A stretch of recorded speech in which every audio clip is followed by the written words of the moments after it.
Hello everyone, William Patrick Corgan, owner and president of the National Wrestling Alliance, and you're watching and listening and feeling and knowing and transmuting Mean Street Podcast.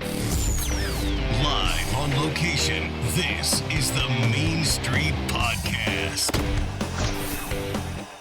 Hey, it's Brandon here. We are here at the Hard Rock Cafe in Atlanta. We just got done with the NWA press conference, and we are here with the NWA president and owner, William Corgan. Sir, thank you for joining us. How are you? So excited. Big day. Big day. It's a big day. It's a big week in the world of wrestling. Of course, for you guys, tonight and tomorrow night here in Atlanta, the GPB studios right down the street.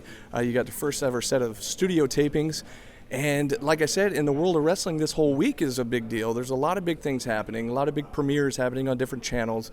What is it about the NWA and these studio tapings that might stand out amongst everything else that's happening right now in the world of wrestling? Well, I think you have to start with the fact that you've got the oldest wrestling brand and body, still going.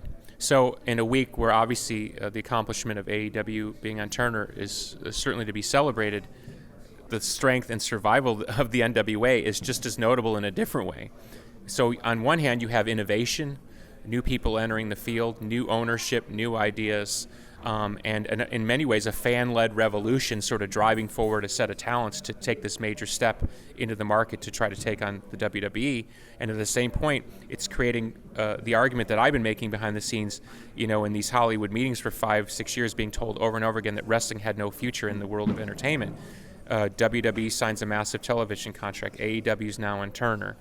So sooner or later, somebody's going to look at the NWA and understand the lasting power of the brand. So this starts a completely different era where we're putting ourselves out in the open market as a television product, and to be returning the NWA to its Atlanta root, particularly with the 605 live show. I mean, it's just so cool. It's like Christmas and Disneyland all at the same time, I think. Yeah, and I think, like you said, especially for wrestling fans, I mean, this is the best thing that could be happening. I mean, there's so much great quality stuff out there right now, and you guys are just adding into that. And it's like this whole week is like Christmas for a wrestling fan because of you guys, because you got, like you said, AEW, you got the big WWE moves that are happening. And, of course, here locally, I do commentary for Southern Honor Wrestling, which is right up the road in Canton, Georgia.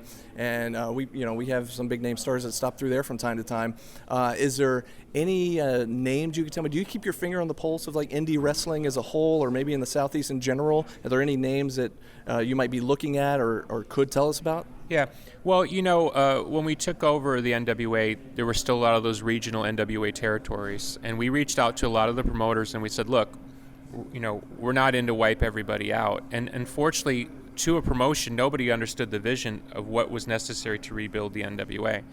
So in many ways, it didn't sour us on the indies because we're obviously very reliant on the indies to help create talent that can be television worthy.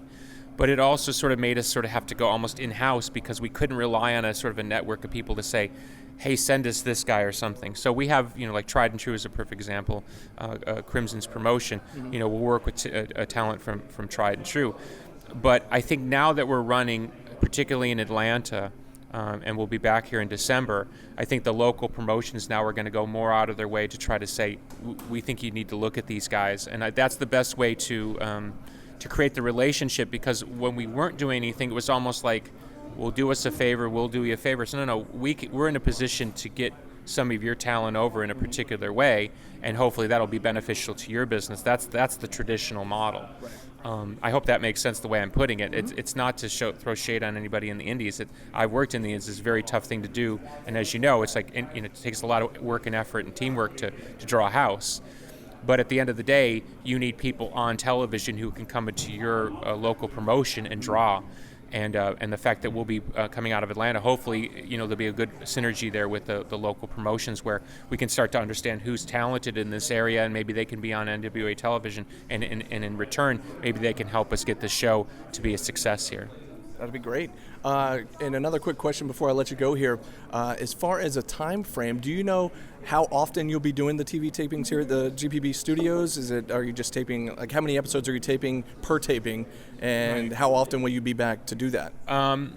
We're not. We have a set number that we're hoping to accomplish over the next couple days, and I don't want to quite give that away yet. But I would hope we'd be back, every couple months, if the model holds, and I feel pretty strongly it will.